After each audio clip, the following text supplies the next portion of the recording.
Compare symmetric and asymmetric crypto system. In my previous video, I have clearly explained how symmetric and asymmetric crypto system work.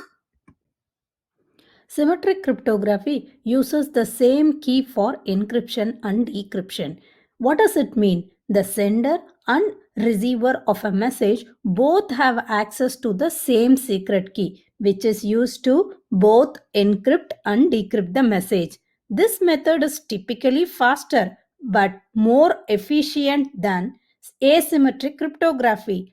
But it has a major drawback: the key must be kept secret at all times. If a third party gains access to the key, they can easily decrypt the message and compromise the security of the communication. On the other hand, asymmetric cryptography uses two different keys, one for encryption and another one for decryption.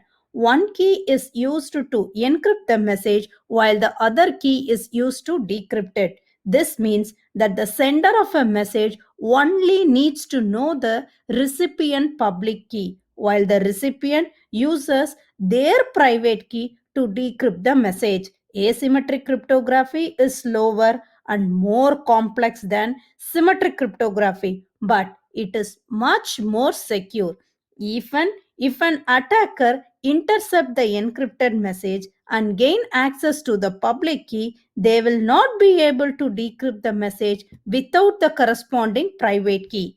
In summary, asymmetric cryptography is faster and more efficient but less secure, while asymmetric cryptography is slower and more complex but much more secure. But choice between the two methods depend on the specific needs of the communication. Often, both methods are used together in a hybrid approach to balance speed and security. Next one is scalability. First, we have to understand what scalability means in the context of cryptography. Scalability refers to the ability of a cryptographic system to handle large amount of data or a large number of users without compromising its security or performance.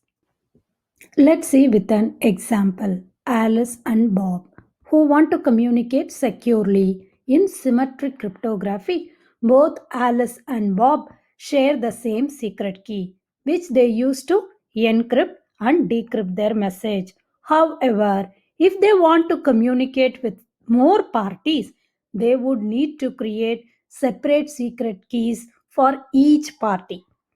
This can become a cumbersome and unmanageable task as the number of parties grows, making symmetric cryptography difficult to scale.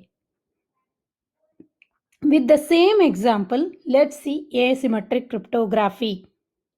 Alice and Bob again, but this time each of them has a public and private key pair. Alice can use Bob's public key to encrypt her message, and Bob can use his private key to decrypt it.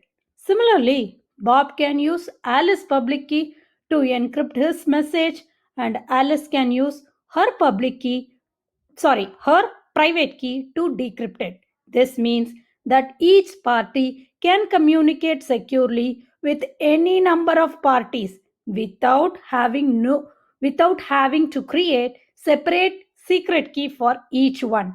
Asymmetric cryptography is much more scalable than symmetric cryptography. In symmetric cryptography, it is very difficult to distribute the key because either the sender has to email the key or communicate over the phone to the recipient. But in asymmetric cryptography, that is a different case. It is in-band exchange. Whoever wants to join the communication, they can create their own private key and public key and share the public key with the recipient so that they can easily join the communication. How we can find the number of keys required to communicate? In symmetric cryptography, n multiplied by n minus 1 divided by 2. For example, if 5 people are going to communicate in symmetric crypto system, they need 5 minus 5 minus 1, which is 4. 5 times 4 is 20. 20 divided by 2 is 10. So they required 10 keys to communicate in symmetric cryptography. But in asymmetric cryptography, it is a different case. It is simple, 2 times n, where n is the number of participants. If 100 people are going to communicate in asymmetric crypto system, they need 2 keys, public and private key. So 2 multiplied by 100 participants, 2 times 100 is 200 keys. That's it. In summary, symmetric cryptography, shared secret key, single key. But in asymmetric, pair of keys, public and private key. Symmetric, out of band key exchange. In asymmetric, in band key exchange. Symmetric, not scalable. Asymmetric, it is scalable. Symmetric is fast but not secure. Asymmetric, slow but secure. Symmetric cryptography can be used for bulk encryption. Asymmetric, small blocks of data. Symmetric provides only confidentiality. Asymmetric provides confidentiality, integrity, authentication, and non-repudiation. Thank you for watching my video. Make sure to subscribe, like, and don't forget to hit the notification bell. Bye.